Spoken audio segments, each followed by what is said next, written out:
আপনারা প্রায় একটি কথা বলে থাকেন, আমার সাথে যখন দেখা হয় তখনও বলেন, আপনারা বলেছেন, আপনারা অতীতেও বলেছেন, বর্তমানেও বলছেন, বিভিন্ন বক্তৃতা বিবৃতিতেও আপনারা বলেন যে বাংলাদেশের জনগণের আস্থা বিএনপির উপরে আছে। এই কথাটা আপনারা বলেন।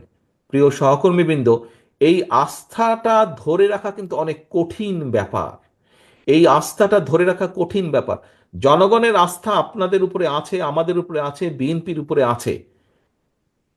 এটি ধরে রাখার দায়িত্ব আপনার এবং আমার এবং আমাদের সকলের। এটি ধরে রাখার দায়িত্ব কিন্তু জনগণের না। জনগণ আস্থা রাখবে তার উপরেই, যে জনগণের সাথে থাকবে। জনগণ আস্থা রাখবে তার উপরেই।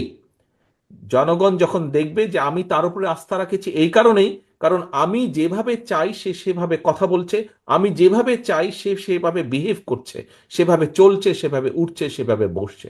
প্রিয় সহকর্মীবৃন্দ, এই কথাগুলো আমি এই কারণে বলছি, আপনারা হয়তো মনে মনে কেউ কেউ ভাবছেন যে তারেক রহমান তো এই কথাগুলো দুদিন আগেও বলেছে, একই কথা বারবার বলে কেন? একই কথা এই জন্য বারে বারে বলছি সহকর্মীবৃন্দ, আগামী দিনে যে নির্বাচনটি আসছে, আগেও বলেছি, আজও আপনাদের সামনে আমি তুলে ধরতে চাই পরিষ্কারভাবে।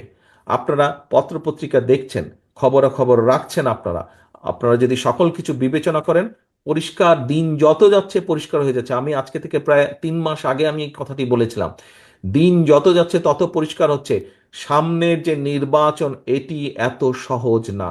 আমি আমার রাজনৈতিক, আমার থেকে এখানে অনেক অভিজ্ঞতা সম্পন্ন সহকর্মীবৃন্দ আছেন, অনেক মুরব্বী নেতৃবৃন্দ আছেন।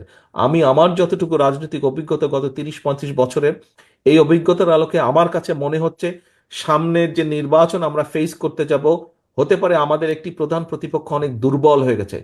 তারপরেও তারপরেও এই নির্বাচন বাংলাদেশের যে কোনো নির্বাচনের থেকে অনেক কঠিন নির্বাচন হতে যাচ্ছে।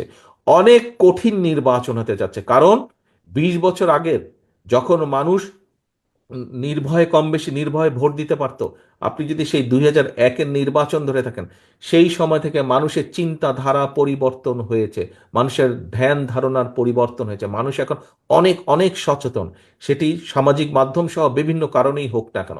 কাজেই সহকর্মীবৃন্দ, কেউ যদি মনে করেন যে আপনার এলাকার কোনো কিছু আপনাকে এফেক্ট করছে না, আরে এটা কেউ জানবে না, এইটি ভুল ধারণা সম্পূর্ণভাবে। মানুষ জেনে যায়।